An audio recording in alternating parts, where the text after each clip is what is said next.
사람들이 떠날 때 당연히 마음이 무너집니다. 사람이 떠난다는 의미는 여러 가지가 있잖아요. 이렇게 관계가 안 좋아져서 떠날 때가 있고, 또 질병에 걸려서 떠날 때가 있고, 죽음으로 떠날 때가 있고, 또 살아계시나 또 살아계시지 않는 것 같은 이런 치매나 이런 질병에 걸리면 또 가족들은 참 어려운 시간을 겪게 됩니다. 질병에 우리가 이제 가족을 또 잃게 되면, 죽음으로 잃게 되면 그 시간이 쉽지 않죠. 쉽지 않은데 사람은 관계 속에서 자신의 존재의 가치를 확인해요. 그래서 이 관계에서 있을 때 이제 내가 신뢰하고 믿었던 사람, 또 함께 잘 지냈던 사람, 가까운 사람이 떠날 때 존재 자체가 이렇게 무너지는 그런 느낌을 가질 때가 있습니다. 존 볼비라는 심리학자는 애착 손상이라는 게 있다는 거예요. 사람들에게 어태치먼트 인주리라고 하는데, 이별과 배신을 통해서 자기 정체성에 상처를 주는 거예요. 사람은 다 그런 거죠. 그래서 그냥 그 이별을 이별대로, 배신을 만약에 당했다 그러면 배신 그 나름대로의 그 사건을 정리하는 게 아니고, 그 사건을 통해서 자신의 정체성의 이제 위기를 맞이하는 그런 것들이 필요합니다. 그래서 심리적 안전지대가 사람이 필요한데, 그 심리적 안전지대가 무너진다, 이제 이런 이야기를 해요. 그래서 abandonment experience라고 자존감의 상처를, 또 이제 내가 없어지는 그런 경험을 하면서 자신의 자존감과 이어지는 그런 일들을 우리가 겪게 된다는 거죠. 외로움이 이제 요새 이제 많은데, 혼자 사는 사람도 많고, 외로움이 많은데, 이제 친구가 떠난다, 배신한다, 배우자와의 어려움도 있을 수 있고, 교회에서도 우리가 때로는 소외감을 느낄 때가 있잖아요. 이제 그런 것들에 대해서 우리가 조금 어떻게 대책을 세우고 또 내 마음을 어떻게 보호해야 되는지를 우리 한번 오늘 생각해 보도록 하겠습니다. 마크 리얼이라는 대학교, 아주 좋은 대학인데, 그 대학의 심리학 교수님인데, 이분은 뭐라고 하냐면, 인간은 본질적으로 관계적 존재다. 그래서 관계가 필요하다는 거예요. 그런데 거절을 당하면 자기 존재 가치에 대해서 위협을 받는다라고 이렇게 인식을 한다는 거죠. 그래서 여러분들이 이제 거절 당하실 때나, 또 어떤 일을 할 때 일이 잘 안 풀릴 때나, 또 어떤 사람, 여러분들은 굉장히 친절하게 대해 있는데 그 사람이 친절하게 대하지 않는다거나 이런 것들, 그런 것들을 우리가 어떻게 대비해야 되냐, 크리스찬으로서 우리가 어떻게 해야 되냐, 사람들이 나를 떠날 때 어떻게 해야 되냐. 저한테 이제 개척교회 목사님들 뿐만 아니라 이제 목회를 하는 목사님들이 많이 찾아오시는데, 이제 목사님들에게 가장 큰 이슈도 이런 이슈입니다. 목사님이 열심히 제자 훈련하고 열심히 세워놨는데 이제 성도가 떠나는 거죠. 성도가 떠나는 거예요. 그래서 떠날 때 이제 좋게 떠나면은 그나마 괜찮은데, 안 좋게 떠나는 거예요. 안 좋게 떠나고 교회 데미지를 주고 떠나고 말도 함부로 하고 떠나고, 이제 그럴 때 어떻게 하냐. 아무리 오래 목회를 해도 그것은 이렇게 쉽지 않다. 아무리 목회를 오래 해도 그건 매번 어렵다. 이런 얘기를 하면서, 그럼에도 불구하고 이제 우리는 어디에다가 중점을 두고 목회를 할 것이냐. 왜냐하면 그렇게 아픔을 주는 성도가 있는가 하면 굉장히 기쁨을 주는 성도도 있는데, 기쁨을 주는 성도도 사실은 참 너무 지나칠 정도로 헌신하시고 기쁨을 주는 분도 계시고, 여기도 지나친데 여기 지나친 것만 빠져 있을 거냐, 여기에 그 귀한 헌신에는 어떤 감사가 있을 거냐 하는 그런 부분을 제가 제시하기도 합니다. 본문은 디모데에게 그 바울이 쓴 편지 중에 결말인데, 바울이 가장 힘들 때, 바울이 가장 어려울 때, 재판을 받고 어려운 그런 상황 속에서 오늘 성경에는 뭐라고 써 있냐면, 나를 도와준 사람은 한 사람도 없다, 이렇게 나와요. 나를 도와준 사람은 한 사람도 없다. 모두 나를 버리고 떠났다. 그래서 바울은 가장 어렵고 힘든 시기에 자신이 혼자 있었다라는 말씀을 합니다. 그러나 그들에게 허물이 돌아가지 않기를 빌면서 그는 계속해서 고백을 하게 되는 거죠. 로마 감옥에서 재판을 앞두고 있었을 때 아무래도 그 상황에서 정말 그 주위에 한 명도 없었다는 것은 바울의 인생에 굉장히 어려움이 있었다는 것을 우리가 알 수 있어요. 한 사람도 없었다. 다 나를 버렸다. 이제 나는 혼자 있었다. 바울조차 그렇게 이야기하는 겁니다. 그래서 여러분, 믿음의 사람도 피할 수 없는 현실이에요. 그러니까 믿음의 사람이라고 해서 사람들이 안 떠나는 게 아니에요.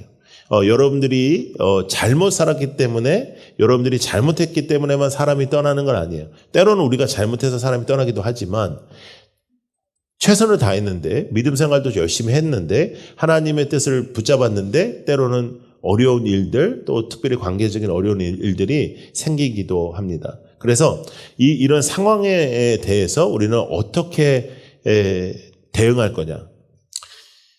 억울한 일이 생겼다. 그러면 어떻게 대응할 거냐.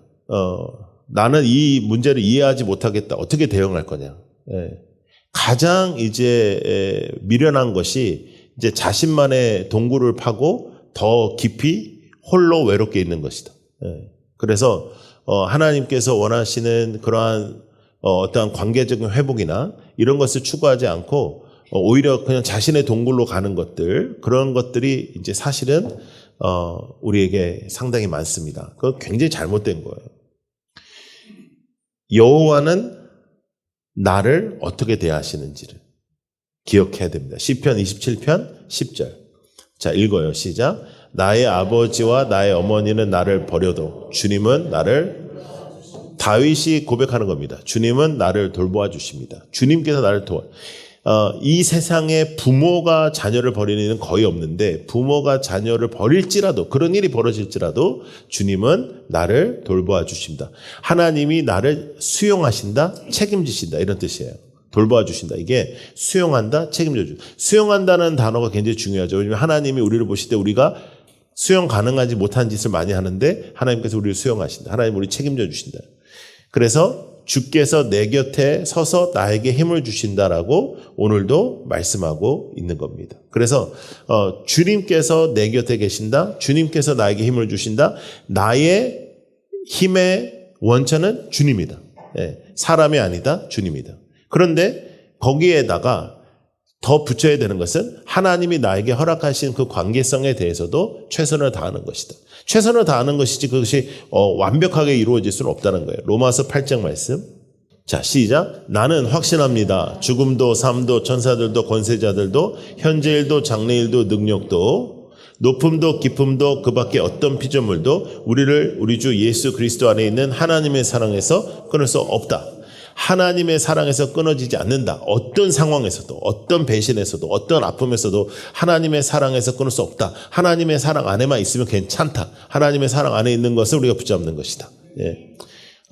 여러분들 중에 어느 정도 인생을 살았으면 여러분들이 최선을 다하고 여러분들이 악하게 한 게 아닌데도 불구하고 어려움이 찾아온 적이 꽤 있었을 겁니다.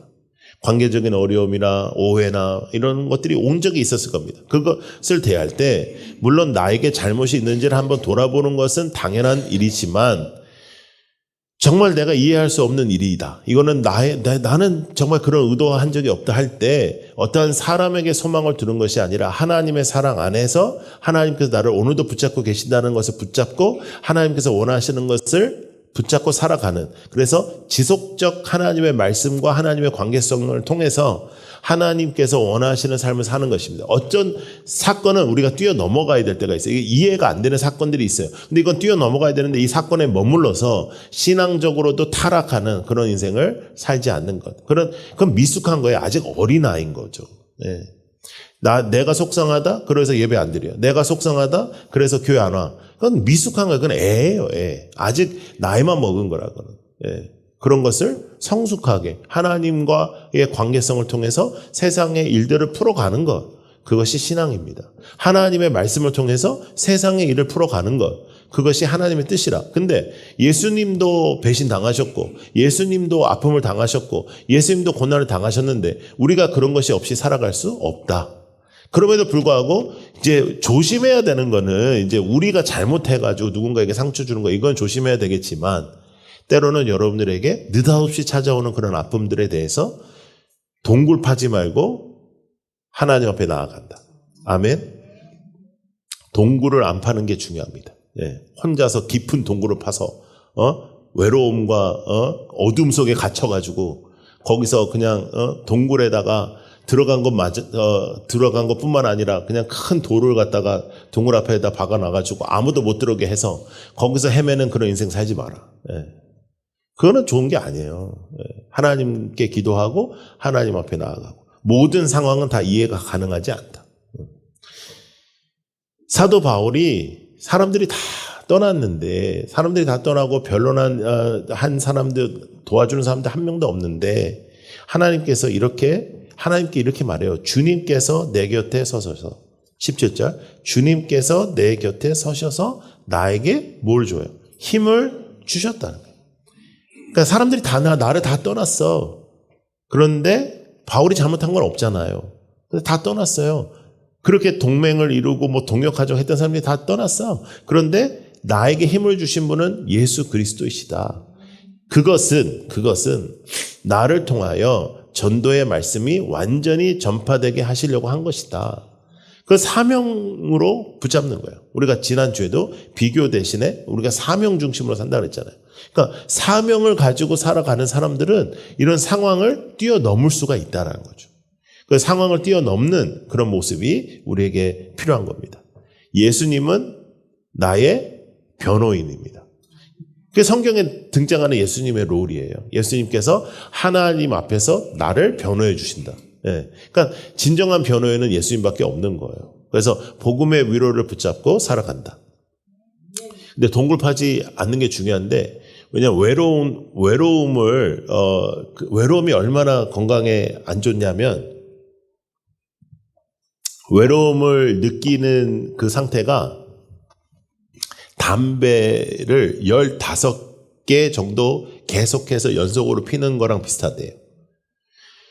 근데 저는 사실 이런 의학적인 그런 도표가 나올 때마다 너무 질문과 의심이 많아지는 이유가 그걸 어떻게 알겠냔 말이죠.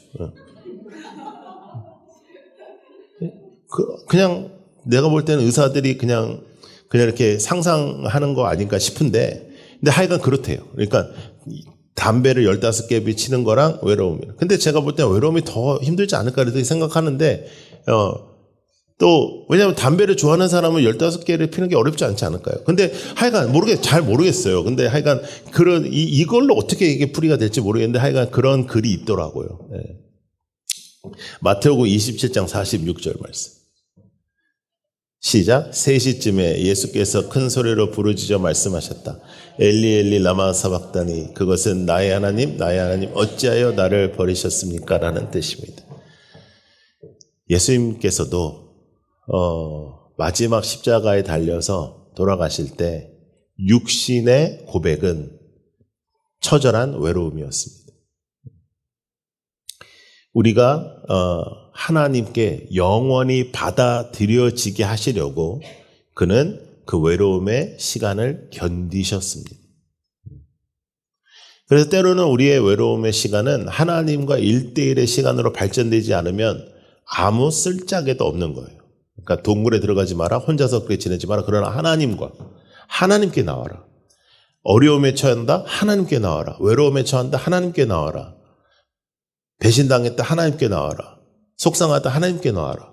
하나님께 나와야지 내가 무슨 멘탈 정리를 하고 나는 이제 이렇게 살아야지 이런 것들이 다 쓸모없는 짓입니다. 하나님께 나와서 주님의 곁에 계시니 내 곁에 계신 주님을 붙잡고 살아가는 그런 사람들이 돼야 되는 것이죠. 그래서 관계의 상실은 나의 존재 자체를 부정하는 것처럼 느껴지지만 하나님은 당신을 절대 포기하지 않는다. 그러니까 하나님을 붙잡는 거죠. 예.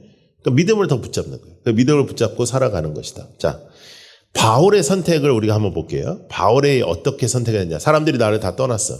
사람들이 나를 인간 대접 안 해. 근데 바울은 어떻게 선택했냐? 첫째, 그들에게 허물을 돌리지 않았다. 예. 그들에게 허물을 돌리지 않았어요. 예. 그들에게 허물을 돌리지 않는 게 중요해요. 우리는 제일 처음에 하는 게 뭐냐면 이거를 내가 가만히 두냐? 이거를 놔둬야 되냐? 이거를 죽여야 되냐? 죽여야 되냐로 안 끝나. 찢어 죽여야 되냐? 막 이런 식으로 이제 나가야 된단 말이죠. 상상에 아무것도 하지 못하는 사람도 상상의 나락에서는 별짓을 다 하는 거야. 근데 그것이 유익하지 않다. 절대로 유익하지 않다. 두 번째는 떠난 사람을 미워하지 않았어요. 네. 미워하지 마라. 떠났어. 이제 떠났으니까 이제 어차피 이제 미워하지 마라. 이제 끝이요. 이제 끝. 괜찮다. 네.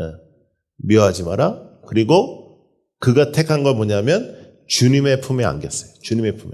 주님이 내 곁에 계신다. 주님이 내 곁에 계셔서 나에게 힘을 주신다. 어차피 나는 사명의 사람이다. 이렇게 생각을 한 거죠. 그래서 복수하는 대신에 은혜를 선택하는 겁니다. 자, 한번 따라해 보세요. 복수 대신 은혜. 복수 대신 은혜. 예. 예수의 사람은 복수하는 거 아니에요. 예. 복수는 아주 쾌감을 주죠. 그래서 대체적으로 영화들도 다 복수에 대한 거잖아요. 예. 당했다가 다시 가가지고 두들겨 패가지고 이제 난리가 나면 우리는 와 좋아하고 막 1대 100이 막 해서 막 말도 안 되는 얘기를 우리는 막 좋아하는데 예수님께서는 십자가를 지시고 그리고 3일을 부활하셨다. 부활의 승리는 용서에서 시작되는 것이다. 예. 부활의 승리는 어디서 시작된다고요? 용서에서 시작되는 거예요. 예. 자, 외로움에 눌리며 살 것이냐? 분노에 눌려서 살 거냐? 슬픔에 눌려서 살 거냐? 그렇게 안 살고 싶죠? 그죠? 그렇게 눌려서 살고 싶은 사람이 누가 있어? 사람의 인정에 목말라서 살 거냐? 사람의 사랑 따위에 목말라서 살 거냐? 아니면 더 깊은 관계인 예수 그리스도의 관계 속에서 살 것이냐? 이거 결정을 해야 되는 것이. 예. 만약에 여러분 오늘 여러분들의 마음속에 무거운 짐 같은 게 있는 거예요. 어떤 관계 때문에 그거 내려놓으세요. 내려놓으시고 미워하지 마라. 미워하지 말고 그리고 그 용서하는 거가 안 되면 그냥 let it go. 그냥 놔라. 그냥 놓고 그 다음에 하나님을 붙잡고 말씀 붙잡고 더 중요한 건 지금 여러분과 함께 있는 그 사람들을 더욱 사랑하는 겁니다. 더욱 사랑하고 더욱 기뻐하고 더욱 소중하게 여기고 떠난 사람 무슨 상관이 있어요? 예, 여러분들이 함께 서로를 사랑하는 것. 그래서 하나님의 동행을 믿고 살아갈 것이냐? 하나님의 동행을 믿고 살아갈 것이냐? 자 따라해보세요. 나는 혼자가 아니다. 왜냐하면 하나님이 함께 하시니까. 그리고 교회가 함께 있고, 예? 담임 목사가 있고, 여러분이 뭐가 부러울 게 뭐가 있어요? 예. 나를 만나는데 뭐가 부러워? 예, 그러니까. 배신은 주님이 많이 당하셨지 우리가 많이 당하지는 않았어요. 예. 근데 주님처럼 배신당한다고 생각하지 말고 또 너무 그쪽으로 이렇게 가서 어둠의 모든 영을 붙잡지 마라. 슬픔의 모든 영을 붙잡지 마라. 예수님하고 빙의하지 말고 우리는 그렇지는 않다. 우리 예수님처럼 고난을 당했어요. 우리가 바울처럼 우리가 고난을 당했어요. 그렇지 않다. 꼭 바울의 고난이 내 고난처럼 생각하지 말고 정신 바짝 차리라. 그것도 그리고 현 상황에 그렇게 여러분들에게 나쁘지 않아요. 그럼에도 불구하고 때로는 우리에게 밀려오는 슬픔과 밀려오는 아픔과 밀려오는 고난이 있다. 그럴 때에 하나님을 붙잡는 것이다. 동굴로 들어가는 거 아니에요. 동굴로 들어가면 절대 안 돼요. 자, 하나님 품에서 다시 시작합니다. 무너질 때, 내 마음이 무너질 때 하나님 품에서 다시 시작한다. 내 마음이 무너질 때 하나님께 돌아온다. 상실을 인정한다. 상실을 인정하지만 하나님께 돌아온다. 무슨 말인지 알겠죠? 상실을 부인하지 마라. 상실을 인정해. 예, 이런 일이 벌어졌다. 오케이. 그런데 주님의 품에서 주님을 붙잡고 다시 주님께서 주시는 힘으로 살아가는 것이다. 자, 시편 62편 말씀. 시작. 하나님만이 우리의 피난처이시니 백성아 언제든지 그만을 의지하고 그에게 너희의 속마음을 털어놓아. 누구에게 속마음을 털어놓아라? 하나님께. 사람에게 털어놓지 마라. 여러분 대체적으로 여러분들이 어려운 상황에 놓이는 이유가 뭐냐면 사람하고 속마음을 털어놓은 다음에 여러분들이 후회합니다. 내가 저 옆에 내한테 저거 이 말을 했으면 저 옆에 내가 나가서 이제 말을 할 텐데 이런 걱정이 또 된다고 말하고 난 다음에. 그러니까 하나님께 속마음을 털어놓아라. 하나님께. 그리고 누군가가 당신을 믿고 이야기를 했으면 아예 말을 듣지 말던지. 나는 미안한데 비밀을 못 지킨다. 얘기해. 그렇게 약한 사람이 있잖아요. 나는 이게 내가 뇌에서 내 입을 제어하지 못하고 입이 먼저 나간다. 그러니까 나한테는 말하지 마라. 이렇게 하던지, 말을 들었으면 말을 안 하던지. 예. 그런 사람 있잖아요, 여러분. 나한테 얘기해라. 나는 비밀은 목숨같이 지킨다. 야는 절대 얘기하면 안 돼요. 예. 예. 그래서 근데 누군가의 말을 들었으면은 말을 안 한다. 말을 자꾸만 하는 스타일이면 자신 없으면 하지 말라고요. 미안하다. 하지 마라. 나한테는 하지 마라. 이렇게. 내가 기도한다. 이렇게 얘기하는 게 좋아요. 하나님이 나를 영접하십니다. 놀라운 일이죠. 사람도 나를 떠나는데 하나님이 나를 영접한다니까요. 기쁨은 거기서부터 나는 거예요. 하나님이 나를 영접한다. 사람도 나를 버리는데 하나님이 나를 영접한다. 버림의 경험 위에, 외로움의 경험 위에 하나님의 수용을 한번 생각해 보세요. 사람이 나를 이렇게 했어. 사람과 관계가 이렇게 무너졌어. 근데 한번 생각해 보세요. 전지전능하신 하나님이 그런데 나를 수용한다. 이거 감동 포인트인데? 감동 못 받네? 이거 상당히 고민하고 쓴 건데? 이거 수준이 맞아야 이걸 설교를 하지? 여러분, 또 한 가지 우리가 또 추구해야 될 것이 뭐냐면 공동체 안에서 하나님의 품을 함께 경험하는 것입니다. 교회는 서로를 책임질 사명이 있습니다. 그래서 서로를 위해서 기도하고 더 사랑하고 지금 옆에 있는 사람을 소중하게 여러분들이 하는 그런 사람들이 되면 좋겠고, 또 한 가지, 힘든 일이 터지면 혼자 아물려고 하지 말고 함께 등대에서 나누고 또 함께 기도하고 저한테도 말씀을 주시고 그래서 기도하고, 그래서 혼자 아물려고 하지 말고 함께 기도하면서 함께 회복의 자리로 가는 것이죠.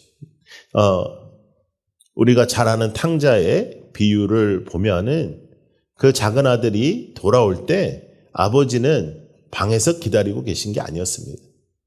아버지는 매일매일 그 아들을 기다리고 계셨습니다. 그러니까 여러분들의 그 사람을 떠나서 뭐 힘들고 어려운 그런 마음은 사실은 하나님이 제일 크게 느끼고 계신 거죠. 근데 우리도 하나님을 잘 믿는다고 하면서도 하나님 안에 하나님만 붙잡고 살아가는 그 모습이 상당히 부족했다라는 것을 인식하는 것. 그래서 누군가가 떠날 때마다 하나님의 수용하심, 하나님이 나를 수용하신다 하는 것을 잘 생각하는 거예요. 여러분, 사람이 떠났다고 내가 꼭 무너지는 것 아닙니다. 이건 믿음의 문제입니다. 어려운 상황이 났다고 내가 꼭 무너지는 거 아닙니다. 그건 믿음의 문제입니다. 믿음이 어린 거고, 그리고 심리적으로나 마음도 성숙하지 못한 거고. 그래서 이제 사람들은 상황이나 어떤 사건, 그죠? 그런 것을 핑계를 삼는데 사실은 믿음의 문제입니다. 믿음으로 풀어가야 된다. 믿음으로 하나님 앞에 나아가야 된다. 사람은 누군가가 내가 알거나 그 사람하고 뭐 친하면 그것의 가치를 느끼지만 여러분의 가치는 하나님입니다. 여러분의 가치는 하나님입니다. 그러니까 사람으로 나의 가치가 만들어지는 게 아니고 하나님으로 나의 가치가 나오는 것이다. 떠난 사람 붙잡는 거 하지 말고 하나님 앞에 마음을 열고 기도하십시오. 지나간 상황 붙잡지 말고 하나님을 붙잡으십시오. 언제까지 그 얘기하고 살 거예요. 그런 사람 있잖아요. 만나면 맨날 옛날 사건 그 속상한 얘기 하는 사람. 그런 사람 우리가 만나고 싶지 않잖아요. 예, 그러니까 하나님을 붙잡는 것이다. 나를 영접해 주시는 분은 하나님이시다. 이것에 대한 큰 은혜를 오늘 한번 누리십시오. 하나님이 날 수용하신다. 하나님이 날 영접하신다. 사람도 날 떠나는데 하나님이 날, 전지전능하신 하나님이 날 수용하신다. 그 은혜를 누리세요, 오늘. 예, 예.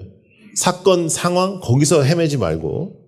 자, 그래서 회복하는 방법 3가지. 이것을 가지고 앞으로도 이런 상황과 사건이나 또 어려움이나 또 떠남이 올 때마다 이 3가지를 하면서 회복합니다. 첫 번째, 고백한다. 뭘 고백하냐면 하나님 앞에 고백하는 거야. 하나님, 나는 저 인간이 너무 미워요. 하나님, 저 인간을 어떻게 좀 해줘요. 안 해줄 거 알지만 그래도 얘기는 해보는 거예요. 미워요. 그 다음에 저놈은 나쁜 놈이에요. 하나님, 저는 외로워요. 하나님, 저는 무서워요. 하나님, 저는 억울해요. 정확한 표현을 하세요. 누구한테? 하나님께. 고백하는 거예요. 근데 2번째, 기억하는 거예요. 기억. 2번째, 기억. 뭘 기억하냐? 따라해보세요. 주께서 내 곁에 계신다. 그걸 기억하는 거예요. 1차적으로 하나님 앞에 고백해. 내 마음을 그대로. 그 다음에 2번째, 기억하는 겁니다. 하나님이 나와 함께 하신다. 하나님. 자, 3번째, 결단합니다. 무엇을 결단하냐면 사람이 아니라 나는 하나님으로 살아가는 사람이다. 나는 사람을 통해서 내 정체성을 찾는 사람이 아니라 하나님으로 내 정체성을 찾는 사람이다. 첫 번째는 뭐예요? 고백, 기억, 결단. 이런 일이 벌어질 때마다 앞으로도 어려운 일이 터졌어. 상황이 터졌어.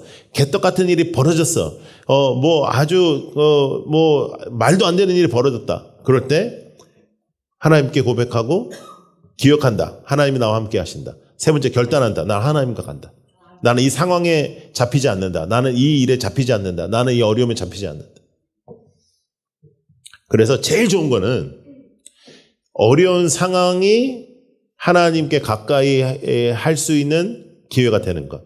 그게 이제 고난의 축복이 되는 거예요. 고난이 매번 축복되는 거 아니라고 제가 말씀드렸죠. 고난이 쓴뿌리로 되는 사람들이 되게 많아요. 외로움이 하나님과의 1대1의 시간이 되는 것. 근데 여러분, 거꾸로 얘기하면 외롭다, lonely예요. lonely, 영어로. 근데 혼자 있다, 그게 alone이거든. 거의 비슷하죠. 근데 lonely한 사람이 우리가 사람으로 통해서 채워질 것 같지만 하나님으로 통해서 문제를 해결해야 되는데, 더 놀라운 건 뭐냐면 하나님과 나 alone 1대1 하나님과 나 allone의 시간 없이 1대1의 시간 없이 영적으로 깊어질 수 없습니다. 그러니까 여러분, 사람이 많으면 영적으로 하나님과 깊어질 수가 없어요. 우리는 홀로 있을 때 하나님과 나의 깊은 기도가 형성이 되는 거예요. 그러니까 외로운 시간을 하나님과의 1대1로 시간으로 성장시키는 거예요. 그것으로 해나가는 거예요. 예수님이 겟세마네에서 고독을 나타내셨어요. 그리고 그의 기도가 정말 땀이 피로 변할 정도로 애를 쓰셨어요. 그럼에도 불구하고 그의 그 고독의 기도들이 그의 십자가의 역사를 이루신 겁니다. 그러니까 홀로 있는 시간을 하나님과 1대1의 시간으로 발전시키는 거야. 누구를 만날까? 누구를 한번 해볼까? 그래서 또, 카톡도 해보고, 전화도 해보고, 또, 근데 거기서 또 거절하고, 나 오늘 바빠. 난 너랑 밥 먹느니, 이렇게 그렇게 하지 말고, 그럴 때마다 하나님과 기도하고, 하나님 앞에 나아가는 거예요. 죽음을 대하는 것도 마찬가지입니다. 죽음도 우리가 헤어지는 건데, 죽음을 대할 때도 하나님 앞에, 어떠한 상실의 포인트로 받아들이지 말고 그 인생이 이제 하나님께로 갔고 또 나의 남은 인생에 대하여 하나님 앞에 나아가는 그런 시간이 되는 것. 그래서 여러분, 하나님의 임재는 내 감정을 덮는, 그러니까 하나님의 임재, 하나님의 은혜는 내 감정을 덮는, 무감각하게 만드는 그런 것이 아니고 나를 새롭게 살아가게 하는 그런 근원이 되는 거예요. 그러니까 나는 이제 예수님을 믿으니까 이제 이런 세상에 뭐 이런 관계는 필요 없어. 아니에요. 그런 뜻이 아니에요. 예. 더 사랑하고 더 겸손히 섬기는 것. 그럼에도 불구하고 최선을 다했는데 아픔과 상황, 또 배신, 어려움, 억울함 그런 상황이 몰려올 때가 있다. 그때는 동굴에 들어가지 않는다. 하나님 앞에 나아가고 하나님을 붙잡고 하나님께 고백하고 기억하고 하나님이 나와 함께 한다는 것. 그리고 결단한다. 마음을 먹어. 나는 하나님으로부터 살아가는 사람이다. 그래서 거기서 어려움이 없도록. 자, 그런데 이 세 가지 적용을 우리가 이번 주에 할 거죠. 이렇게 세 가지 적용을 하는데 하나의 긍휼이 또 필요합니다. 이번 한 주 동안의 숙제예요. 하나의 긍휼이 필요한데 그게 뭐냐면 이번 한 주 동안에는 여러분들이 생각할 때 좀 외로울 거라고 생각하는 사람한테 전화 한 통 하는 거죠. 네. 전화 한 통해서 잘 지내냐 안부 전화하고 외로울 것 같아서 전화했다 이러지 말고 그러지 말고 그냥 전화를 하는 거예요. 그냥 전화를 하고 목사님이 시켜서 전화했다 이런 소리 하지 말고. 네. 그래서 외롭고 아픈 사람의 곁에 서는 한 주를 보내십시오. 네. 언제까지 나만 바라봐달라고 그럴 거예요. 그게 나를 동굴에 들어가는 사람들의 특징이 뭐냐면 나를 바라봐달라는 거거든. 나를 꺼내달라. 난 아프다. 언제까지 이 짓을 할 거냐고요. 네? 그러니까 그러지 말고 오히려 외로운 사람, 아픈 사람의 손을 잡아주라. 이번엔 전화 한 통하고 뭐 괜찮으면 커피라도 한 잔 마시고 그리고 매일 아침에 일어나서 이렇게 고백하십시오. 자, 한번 따라해보세요. 주님, 오늘도 함께해 주셔서 감사합니다. 믿음이 이깁니다. 이렇게 고백하는 거예요. 아침에 일어나서. 그래서 걱정하지 말고 살아가는 주님이 내 곁에 계시다. 믿습니까? 그것으로 살아가는 거죠. 여러분, 우리가 신앙생활 하면서도 이 세상에서 벌어지는 아픔이나 억울함에 잘 눌려요. 그래서 믿음이 없는 사람처럼 행동을 해요. 아니, 그 예배 잘 드리고 그렇게 뭐 잘하는 것 같더니 조금만 어려운 거 터지면 난리예요, 난리. 예. 내가 아프다 이거예요, 내가 아프다. 그러나 성숙한 사람은 하나님께 고백하고 하나님의 말씀을 기억하고 결단합니다. 그럴 때마다. 그리고 하나님께 나아가는 깊은 기도는 항상 1대1밖에는 안 돼요. 예. 그 시간을 그 1대1의 시간으로 성화시키는 여러분들이 되기를 축복합니다.